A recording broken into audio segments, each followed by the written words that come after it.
Alhamdulillah, wassalatu wassalamu ala rasulillah Sayyidina wa maulana Muhammad ibn Abdillah wa ala alihi wa sahbihi wa man tabi'ahu wa mawalah.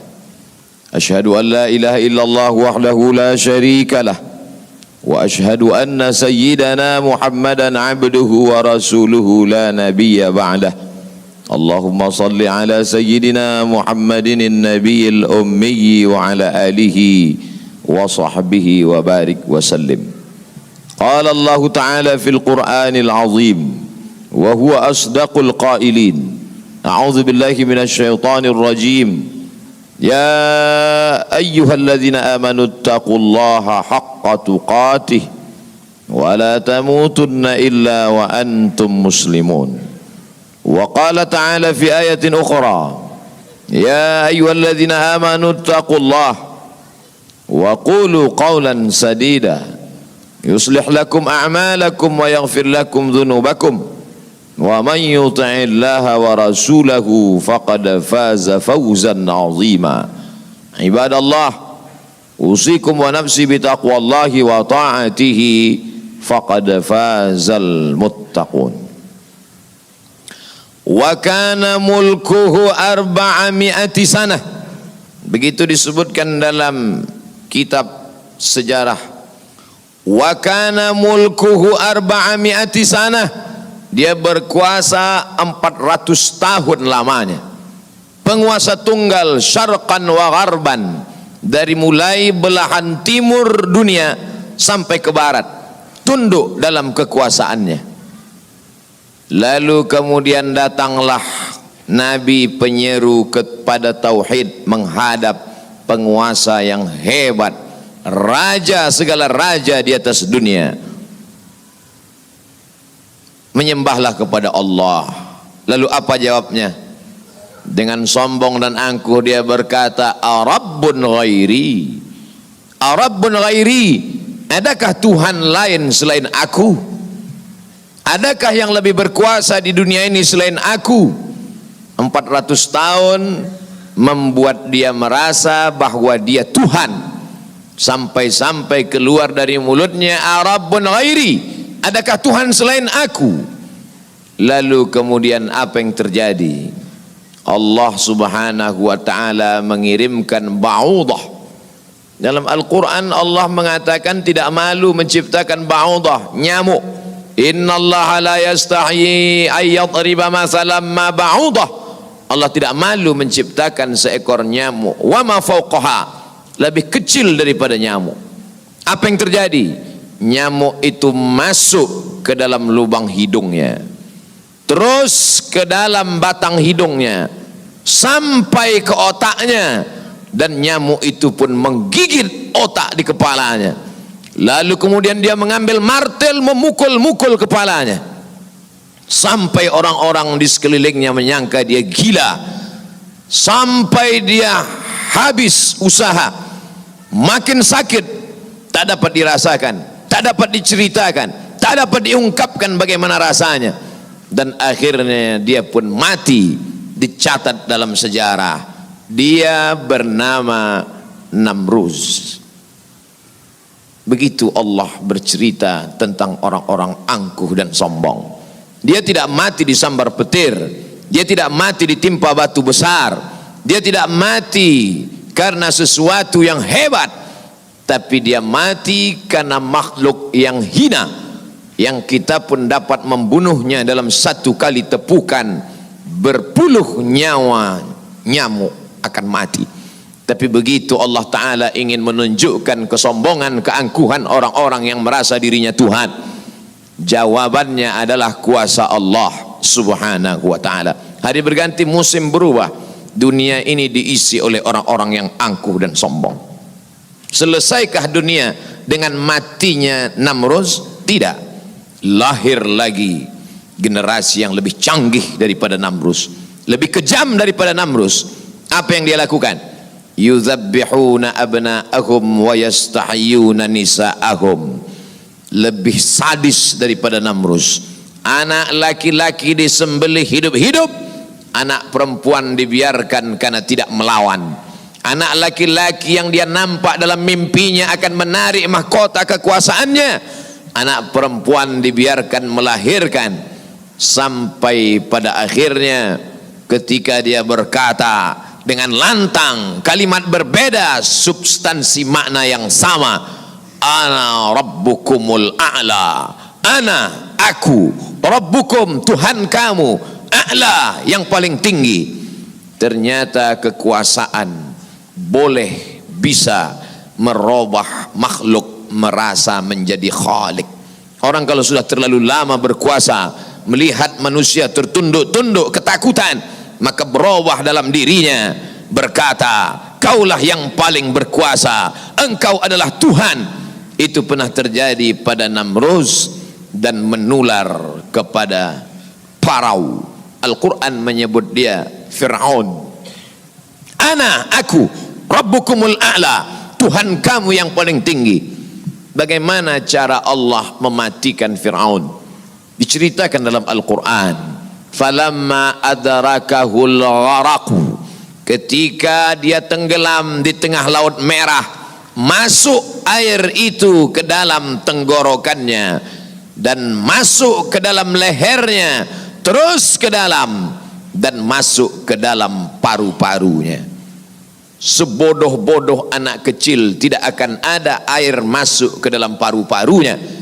Anak kecil yang belajar minum, kalau sampai air masuk ke dalam saluran nafasnya, dia pasti akan tersedak. Tersedak adalah kuasa Allah. Kenapa? Karena ada saluran nafas, ada saluran minum. Udara tidak akan mungkin diisi air, karena kalau sampai air masuk ke saluran udara, maka hancurlah paru-paru. Allah ciptakan satu kuasa bernama tersedak.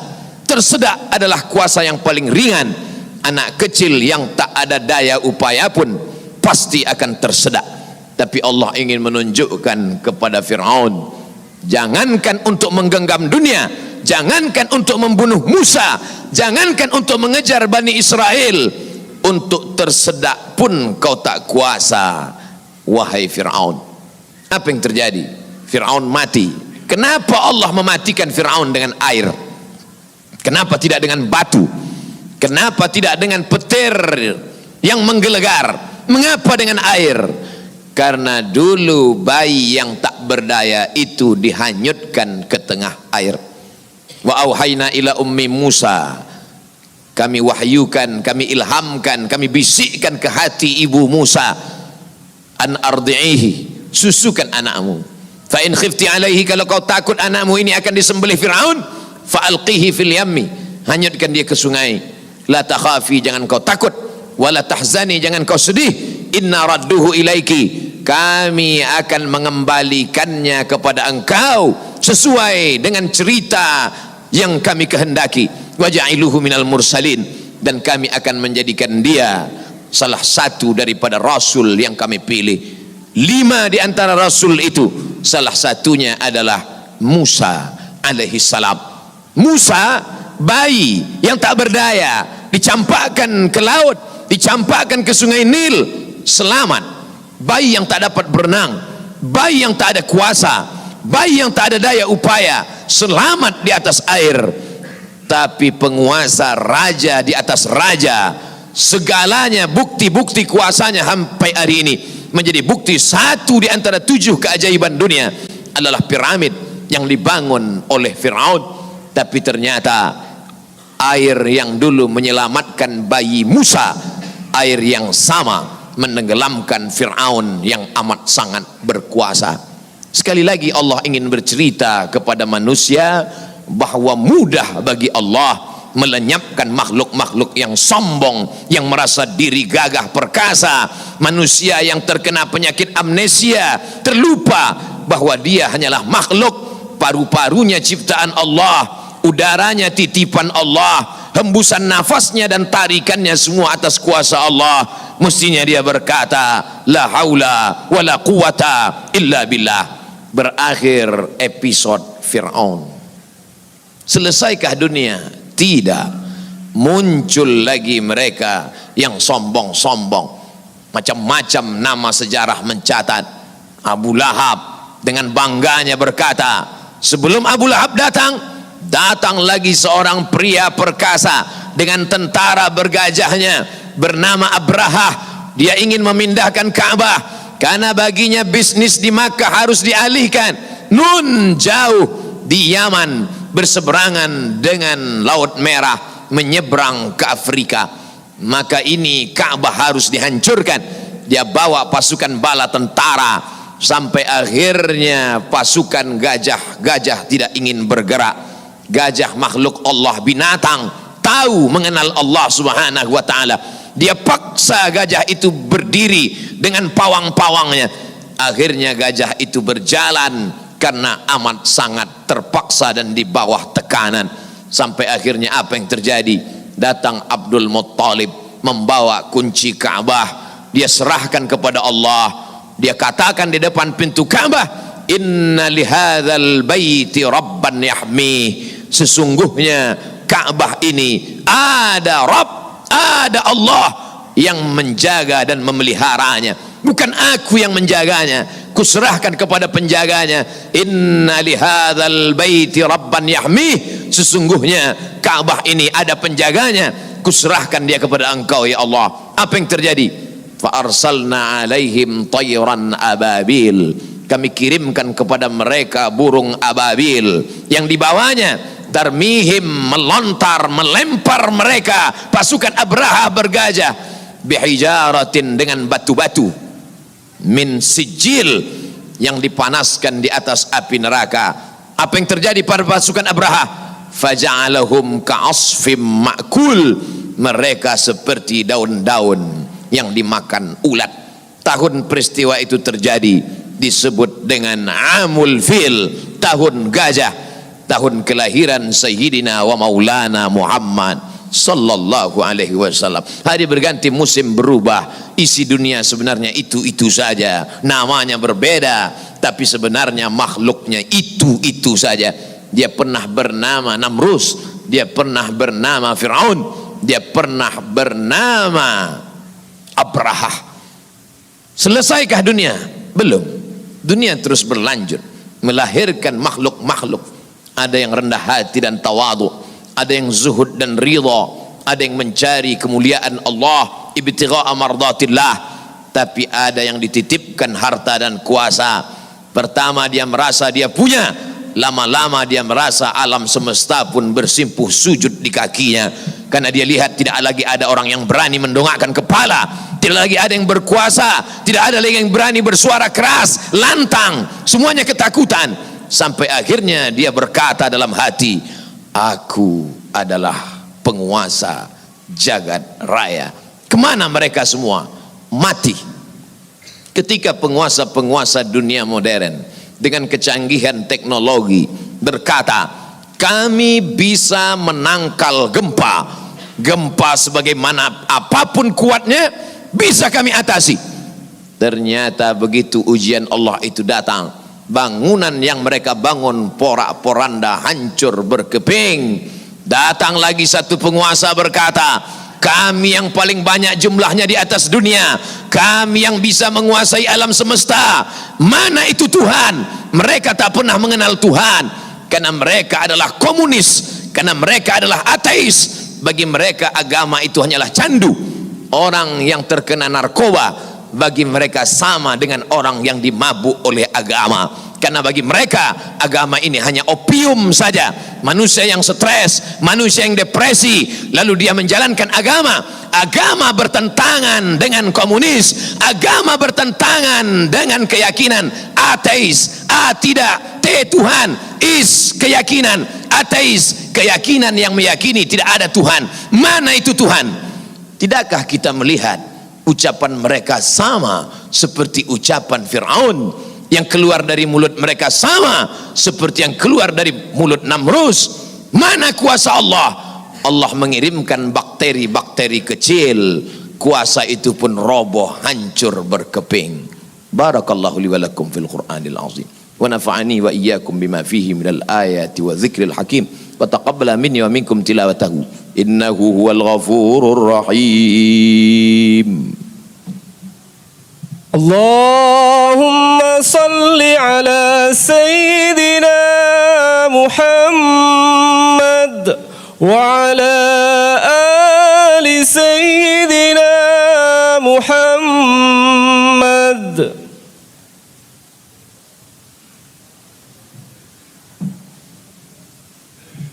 الحمد لله الذي بنعمته تتم الصالحات والصلاة والسلام على سيد السادات وعلى آله وأصحابه أهل الفضائل والكرامات. أشهد أن لا إله إلا الله وحده لا شريك له وأشهد أن سيدنا محمدا عبده ورسوله وصفيه من خلقه وخليله أدى الأمانة وبلغ الرسالة ونصح للأمة وتركنا على المحجة البيضاء ليلها كنهارها لا يزيغ عنها إلا هالك. قال الله تعالى في القرآن العظيم وهو أصدق القائلين: أعوذ بالله من الشيطان الرجيم بسم الله الرحمن الرحيم والعصر إن الإنسان لفي خسر إلا الذين آمنوا وعملوا الصالحات وتواصوا بالحق وتواصوا بالصبر. وقال تعالى في آية أخرى: إن الله وملائكته يصلون على النبي يا أيها الذين آمنوا صلوا عليه وسلموا تسليما. اللهم اغفر للمسلمين والمسلمات والمؤمنين والمؤمنات الأحياء منهم والأموات برحمتك يا أرحم الراحمين. اللهم أعز الإسلام والمسلمين واخذل الكفرة والمشركين ودمر أعداءك أعداء الدين. اللهم انصر إخواننا المجاهدين المستضعفين في فلسطين. اللهم انصر إخواننا المستضعفين في أيغور. اللهم انصر إخواننا المجاهدين المستضعفين في كل مكان من مشارق الأرض إلى مغاربها. اللهم انصرنا على القوم الكافرين. اللهم انصرنا على القوم المنافقين. اللهم انصرنا على القوم الظالمين. اللهم انصرنا على القوم الفاسقين. لا تدع لنا في مقامنا هذا وفي ساعتنا هذه ذنبا إلا غفرته ولا هما إلا فرجته ولا دينا إلا قضيته ولا مسافرا إلا وصلته ولا مريضا إلا شفيته ولا حاجة من حوائج الدنيا والآخرة لك رضا ولنا فيها صلاح إلا قضيتها ويسرتها يا أكرم الأكرمين. عباد الله، أوصيكم ونفسي بتقوى الله وطاعته فقد فاز المتقون. إن الله يأمر بالعدل والإحسان وإيتاء ذي القربى وينهى عن الفحشاء والمنكر والبغي يعظكم لعلكم تذكرون. فاذكروا الله العظيم يذكركم واسألوه من فضله يعطيكم ولذكر الله أكبر والله يعلم ما تصنعون. أقم الصلاة.